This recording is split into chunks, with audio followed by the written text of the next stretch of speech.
una reflexión de la que quiero tomar punto para hacer para este programa, ¿no? Alguien habló de la happy manía, no sé si habéis oído hablar de la happy manía, ¿no? La felicidad como obsesión, es curioso, pero en nuestra sociedad vive una paradoja. Nuestra sociedad está triste y entonces la felicidad se convierte en una obsesión. La felicidad es algo que que casi uno tiene que mostrar artificialmente a los demás. El mundo de las redes sociales también es una especie de escaparate de happy manía. Aquí todo el mundo a exhibir sus aparentes gozos y alegrías, ¿no? Aparentes, ¿no? Pues tapando todo el drama que existe en el corazón del hombre. Si uno se asomase a las redes sociales, diría, ojo, qué contenta está la gente, ¿no? Está radiante, ¿eh? Fíjate tú, aquí, ¿no? Pues todo el mundo sacando fotografías de sus vanidades.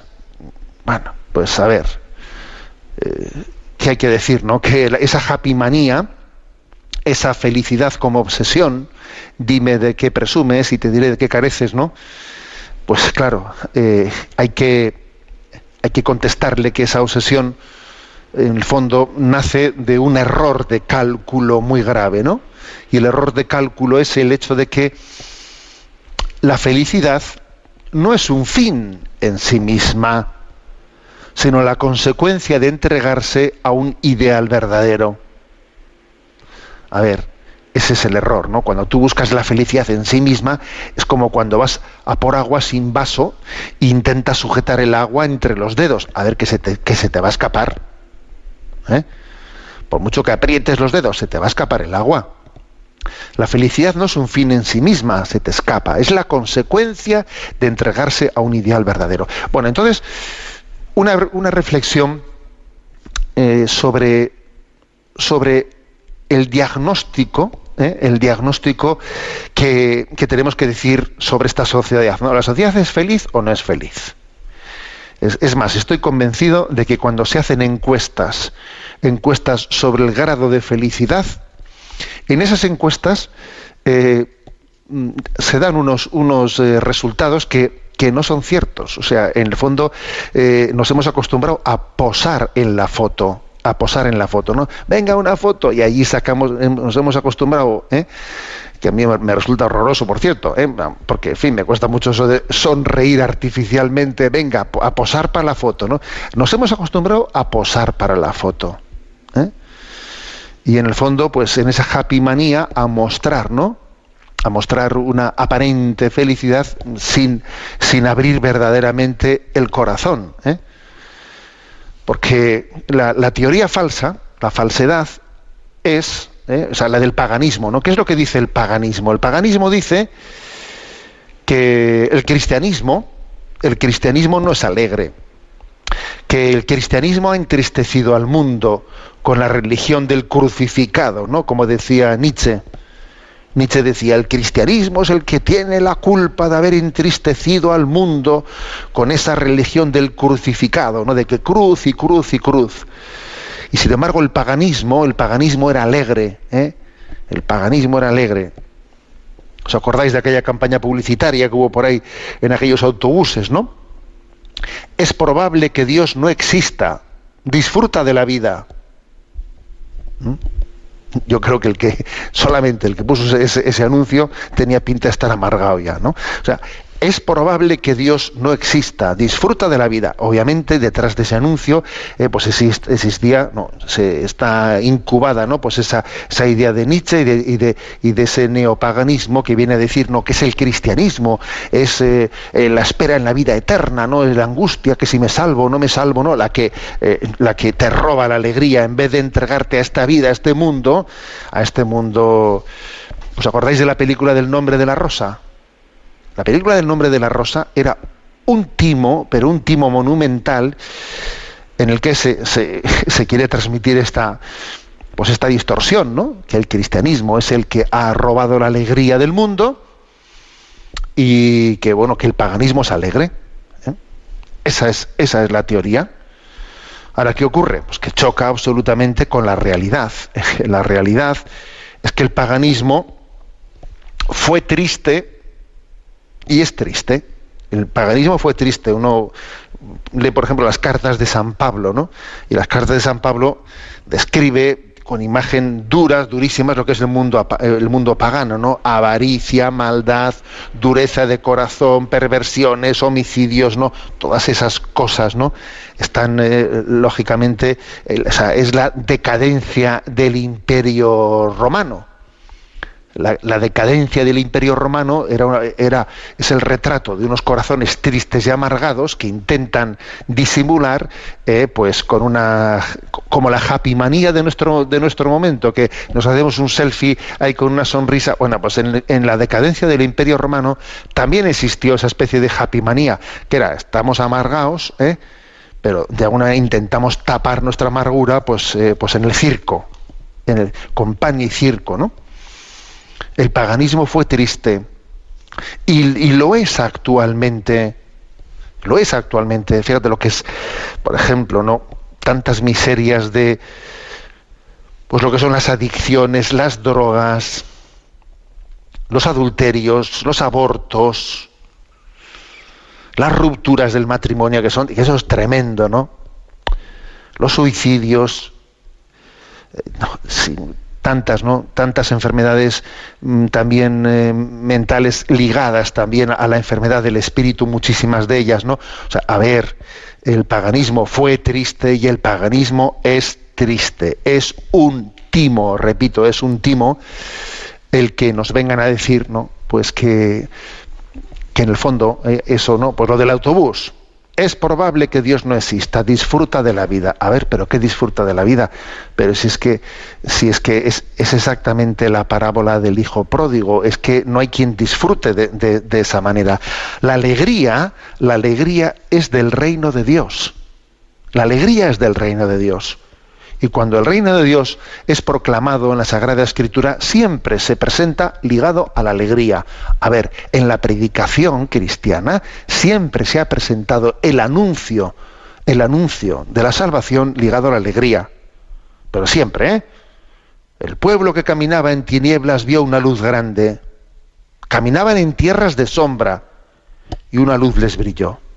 Consolad a mi pueblo, alégrense y gocen contigo todos los que te buscan. Y así podríamos buscar muchos versículos más de la Sagrada Escritura en los que se recuerda la alegría es del reino de Dios. Y pues eso, Juan Bautista pegó un bote de alegría en el seno de su madre, ¿no? Cuando presintió cercana la llegada del Señor. Y María proclamó y exultó de alegría en nombre del Señor. Entonces hay que decir una cosa, pocas veces hemos dicho esto, pocas veces igual hemos caído en cuenta de lo siguiente. Jesucristo no solo ha sido el hombre Dios, ¿no? Pero el hombre más santo, sino el más feliz. Santo y feliz Jesucristo. ¿Os acordáis de ese canto? Santo y feliz Jesucristo. Jesucristo ha sido el hombre más feliz de todos los tiempos. El más feliz. Es una perspectiva para acercarse a él, ¿eh? Ojo, muy importante. Jesucristo es el más feliz de todos los tiempos. ¿Por qué? Porque nadie amaba al Padre como Jesús, nadie como él amaba a los demás, nadie como él percibía el amor del Padre. Y en el fondo, la felicidad está íntimamente ligada a la conciencia de amar y ser amado. Nadie como él se gozaba en la bondad y en la belleza de las criaturas. Él era consciente de que todo fue creado por él y para él. A ver, o sea, Jesús ha sido el más feliz de todos los tiempos. Que sufrió mucho, que está crucificado, que sí, pero es que la alegría, ¿quién ha dicho que la alegría sea lo opuesto al sufrimiento? La alegría es lo opuesto a la amargura, que es otro tema. Entonces, esto es importante, que nos acerquemos al Evangelio bajo esta perspectiva. Jesús es el más feliz de todos los tiempos, pero ojo, no desde esa perspectiva de happy manía, que es otra cuestión. Entonces, los cristianos, seguidores de Jesucristo, Tenemos que compartir esa alegría. La alegría de los cristianos es la alegría de Cristo. Tened los mismos sentimientos que tuvo Cristo Jesús, que dice el himno a los filipenses. Alegraos siempre en el Señor. Alegraos en Él. Entonces vamos a ver, ¿dónde está esta clave? Desde luego, ¿no? Yo en ese mensaje enviado ayer a redes, quería un poco desenmascarar, ¿no?, esa happy manía, la felicidad como obsesión. Y quise recordar eso de que la felicidad no es un fin en sí misma, sino que es la consecuencia de haberse entregado a un ideal verdadero. Entonces, a ver, ¿dónde está la clave? ¿Cómo llegar a esa felicidad cristiana en Cristo? Bueno, pues mediante una tríada. Lo de siempre. Ahora voy a llegar yo y voy a descubrir el Mediterráneo, como os podéis imaginar, ¿no? Porque a ver si alguien se piensa que yo aquí voy a sacarme, pues ninguna novedad. A ver, la tríada que la Iglesia siempre ha predicado es el camino de la felicidad. ¿Y cuál es esa tríada? Pues la tríada es oración, caridad y ascesis. Oración, porque claro, es importante que uno en su vida tenga un diálogo amistoso, amoroso con Dios. Solamente el que se sabe amado y el que ama va a ser capaz o sea, será feliz. O sea, ese diálogo amoroso es importante. Sin ese diálogo amoroso, ser feliz, pues es como un matrimonio que ni dialoga, ni se dice que se quieren. A ver, ¿cómo va a ser feliz ese matrimonio? Eso es imposible. Bueno, pues lo mismo. O sea, es decir, una primera condición, una primera clave importante de nuestra felicidad, pues es un diálogo amoroso en el que uno tenga una oración de alabanza, de acción de gracias, de súplica, de petición de perdón, claro, como se tiene con una persona a la que se le ama y desde la que se siente infinitamente amado, ¿no? Este es un tema clave para la alegría. Sin esa intimidad, ¿cómo vas a ser alegre? Vives en la pura superficialidad. Igual es posible que además estés rodeado de dones y no te percates. ¿Por qué? Porque no tienes la intimidad que hay que tener para darte cuenta de que alguien te quiere y tú no te enteras. Oye, lógicamente eso requiere una intimidad para percibirlo, para percatarse de ello, ¿no? En segundo lugar, porque estamos acordados, que esto es lo que predica la Iglesia cuando llega el miércoles de ceniza, ¿no? Oración, limosna y ayuno. En segundo lugar es la caridad, porque esto es lo curioso, ¿no? Lo curioso es que en la vida cristiana, el que se busca a sí mismo, el que busca un tipo de felicidad que es el de yo, vive, o sea, se pega un tortazo, se pega un tortazo. O sea, la paradoja es que en el olvido de nosotros mismos, en la entrega por amor, es cuando el hombre descubre esa felicidad, en el olvido de sí mismo. Hemos sido testigos, ¿no?, de generaciones que han sido felices en el olvido de sí mismas. Eso dice uno, eso es una clave en la felicidad. El que busque su vida la perderá, el que la pierda por mí la encontrará. Es evangelio puro. Pero ojo, es experiencia pura, es experiencia en la vida. Esto lo vemos así. El yo es que nos hace sufrir mucho. Y nadie conseguirá ser feliz sin ese olvido de sí mismo. Porque hemos sido creados para amar. Creados para amar. La famosa expresión de San Agustín: yo soy yo, pero no soy mío. Soy para amar, soy para darme, soy para entregarme. Y mientras que no haga eso, seré un desgraciado.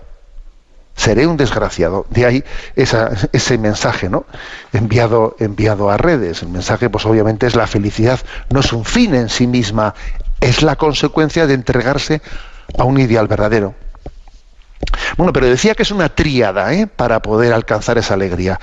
La intimidad de la oración, en la que uno descubre que hay una relación personal, que es amado y que está llamado a corresponderle en una alianza de amor que tenemos con Dios. En segundo lugar, esa caridad de entrega al prójimo, ¿no?, especialmente al más necesitado. Y en tercer lugar, algo que hoy en día se habla muy poquito de ello, que es la ascesis. Sí, la alegría requiere una ascesis, porque estamos heridos, porque hay una distorsión en nosotros, fruto del pecado, y entonces se requiere esa ascesis. Entonces, en primer lugar, no consintiendo con muchos sentimientos de tristeza, que el enemigo quiere, estar como infiltrando dentro de nuestro corazón sentimientos de tristeza, y uno tiene que tener una batalla interior. Me habéis escuchado muchas veces decir eso de que la mortificación más agradable a Dios, la que más le agrada a Dios que podamos hacer en nuestra vida, es la mortificación de nuestros estados de ánimo. Claro, uno tiene que empezar por no consentir sentimientos de tristeza, que suelen muchas veces manifestarse en esa especie de victimismo, de bucle melancólico, de pobrecito de mí, todo me toca a mí, cómo no voy a estar disgustado si mira lo que me ha pasado, y dale que te pego, ¿sabes? Dale que te pego, en una tentación obvia y evidente que hay que saber parar en seco y desenmascarar, y hay que decir, a ver, vale ya de darle vueltas a la noria, lo que hay que hacer es saber cómo acojo esto, cómo lo ofrezco y cómo lo uno a la redención, ¿no?, de Jesucristo. Entonces es muy importante esa ascesis, esa lucha interior de no consentir, ¿no?, con que se siembre en nuestro corazón el victimismo, la tristeza. Por el contrario, hay que recordarse, uno tiene que recordarse a sí mismo que tiene muchas razones, muchos motivos para la alegría. Claro, ¿os acordáis de aquel libro que se publicó de José Luis Martín Descalzo, Razones para la alegría? Y recogía muchos artículos que él había escrito, ¿no?, sobre, pues que en el fondo todos ellos eran razones para la alegría. Hay muchas razones y motivos que uno tiene que ir añadiendo y descubriendo, y es el Evangelio de Cristo, ¿no?, el que se los va haciendo ver. En resumen, que la happymanía, eso de todo el mundo es feliz, todo el mundo venga a posar para el selfie, ¿no? La happymanía esconde una falsedad, esconde, un deseo. Es verdad que detrás de esa happymanía se manifiesta algo, que es que hemos sido hechos para la felicidad.